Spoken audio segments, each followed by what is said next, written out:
bantah kek, yang nggak mau minum kek. Kayaknya kalau yang nggak mau minum kayaknya ada ya. Ya kalau yang nggak mau minum itu sering ditemukan kalau pas lagi sebelum jadi kepala instansi ya, atau saat jadi farmasi klinik. Iya. Itu kan kita udah pakai sistemnya UDD ya, unit dose dispensing. Jadi setiap mau minum kita kasih. Nah, pernah saya menemukan waktu itu saat kasih obat di siang, kemudian sorenya masih saya ngasih, ternyata obat siangnya belum diminum gitu. Ini berarti waktu rawat inap? Ya, rawat inap. Terus?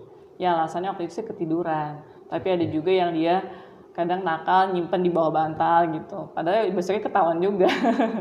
ada ya kayak gitu ya? Tapi yang paling unik banget itu adalah ketika saya menemukan pasien yang dimana itu pasien sudah kita edukasi. Kebetulan itu pasien gagal ginjal. Yang dimana pasien gagal ginjal itu dapat obat banyak banget, sekitar 7-10 obat. Jadi obatnya itu ada yang sebelum makan, bersama-sama makan, 2 jam setelah makan, pagi, siang, dan malam. Kemudian, nah saat itu pasien itu pulang dari rawat jalan, tiba-tiba masuk jadi rawat inap 2 hari kemudian. Dan itu saya langsung tanya saat saya lakukan visit, karena kalau visit kan kita harus tanya obat sebelumnya yang dirasakan dan lain-lain, obat yang dibawa juga. Ternyata kejadiannya adalah pasien tersebut gemes sendiri dengan obatnya karena saking banyak aturan. Jadi obatnya itu diminum semua, Kak Calvin. Diminum semua, yang malam juga di pagi, yang siang di pagi, dalam satu waktu yang sebelum makan digabungin jadi satu berbarengan. Kemudian pasien langsung takikardi ya, langsung shock dan jantungnya langsung cepat, kemudian langsung masuk IGD. Kemudian gak sadarkan diri, saat sadar saya langsung tanya, wawancara, kita edukasi lagi ada kejadian apa, kemudian pasien jadi paham sebegitu pentingnya obat yang dengan aturan tersebut. Bahasa kasarnya kapok.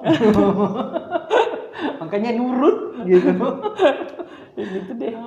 Nah, tadi sempat disebut minum obat sebelum makan. Nah, ini saya juga mau nanya nih sebagai orang awam lagi. Sebelum makan itu kan pengertiannya bisa beda-beda, gitu kan? Ada bakunya nggak sih sebelum makan itu berapa lama? Misalkan saya ngomongnya cuman tulisannya sebelum makan. Saya minum obat sekarang, habis itu saya makan. Iya. Langsung 1 detik berikutnya saya langsung makan, itu kan juga sebelum makan. Ada bakunya nggak sih? Harus 2 jam, 3 jam gitu? Bakunya itu tidak ada, karena tiap obat tuh beda. Misalkan, kayak captopril itu 1 jam sebelum makan. Harus? Ya. Dijamin tuh? Ya, captopril 1 jam sebelum makan atau 2 jam setelah makan. Bedanya kalau furosemid 30 menit sebelum makan. Jadi beda. Ada juga kalau kayak obat gula delikazid itu 15 menit sebelum makan. Atau malah ada obat diabetes yang di suapan pertama saat makan gitu. Jadi sebelum suapan pertama minum dulu gitu. Jadi beda-beda gitu. Kalau saya juga pernah lihat ada vitamin yang diminum bersama dengan makan. Berarti lagi saya makan, saya minum obat, langsung saya lanjut makan lagi kan? Iya nggak? Kalau perintahnya seperti itu, iya. Ini yang sering banyak jadi permasalahan ya. Tapi emang kalau bahas vitamin tuh sangat unik ya. Misalkan ada beberapa obat, misalkan pasien dapat kasih suplemen kalsium, itu tidak bisa sendiri. Karena kalau kalsium itu sendiri tidak didampingi dengan vitamin D, tidak didampingi dengan vitamin K, maka kalsium itu akan numpuk di darah, tidak menjadi ke tulang. Gitu. Jadi dia harus berdampingan. Ini yang menjadi titik poin kalau misalnya seorang apoteker melihat kasus tersebut, misalkan ada resep, ini kok kalsiumnya sendiri ya, nggak ada vitamin D sama vitamin K-nya. Ya kita bisa langsung intervensi, dokter mohon maaf ini bisa ditambahin vitamin K atau vitamin D. Nanti kalau nggak dikasih, itu si kalsium itu bingung, akhirnya numpuk di darah malah jadi penyakit baru, nggak nyampe ke tulang. Dia harus dibantu sama vitamin D sama vitamin K biar pecah ya sampai ke tulang kalsium. Gitu. Pelajaran baru lagi nih ya sebenarnya. Nah, terus terkait dengan yang tadi 15 menit, 30 menit.